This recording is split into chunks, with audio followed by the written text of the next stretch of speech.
Tigaia Dry Cooker este pentru toate gusturile și pentru toate buzunarele. Acum poți găti mult mai rapid, iar mâncarea este plină de savoare.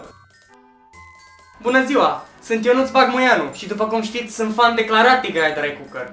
De când folosesc Tigaia Dry Cooker mănânc mai sănătos, frații mei au mai multă energie, parcă mutăm munții din loc! Tigaia Dry Cooker își face efectul instant. Priviți aici ce schimbare incredibilă puteți face și dumneavoastră doar dacă vă cumpărați Tigaia Dry Cooker. Eu mi-am comandat chiar 2 tigăi, pentru că îmi place să joc la 2 mâini și gătesc mult mai ușor. E ca și cum aș avea la televizor 2 telecomande. Telecomande.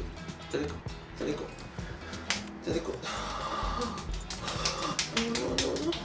Prostul.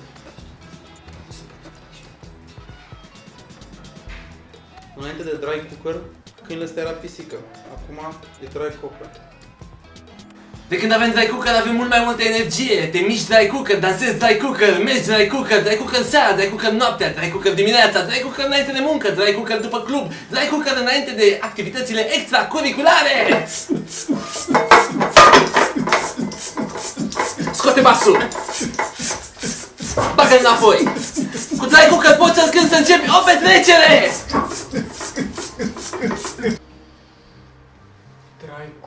Dry Cookerașul meu, ce mi te-a dat Top Shop.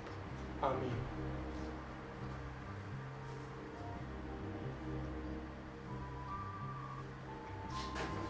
De când cu Tigaia Dry Cooker, copiii mei premiază la biologie. Are numai note mari, 8. Bebe ursuleț. Înainte de Tigaia Dry Cooker nu vedeam nimic fără ochelari. Dar acum văd tot! Tigaia Dry Cooker este atât de incredibilă încât o să-i mulțumești lui Dumnezeu că ți-a adus-o în viață.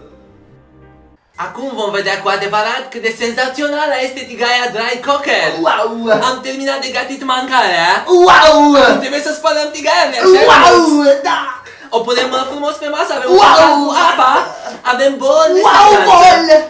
Numai în Tigaia Dry Cooker putem turna apa direct. Wow! Suprafața! Wow! Joacă-te! Wow! Wow! Wow!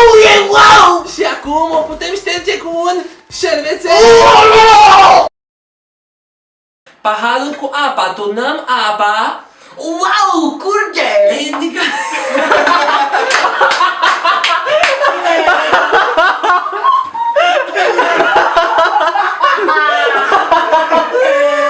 Turnăm apa direct în tigaie! Incredibil! Wow! Incredibil!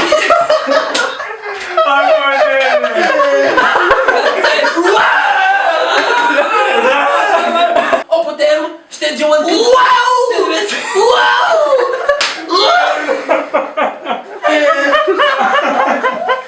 Am scuipat.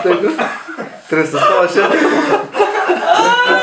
Băi, mai Hai să facem un filmuleț doar cu asta.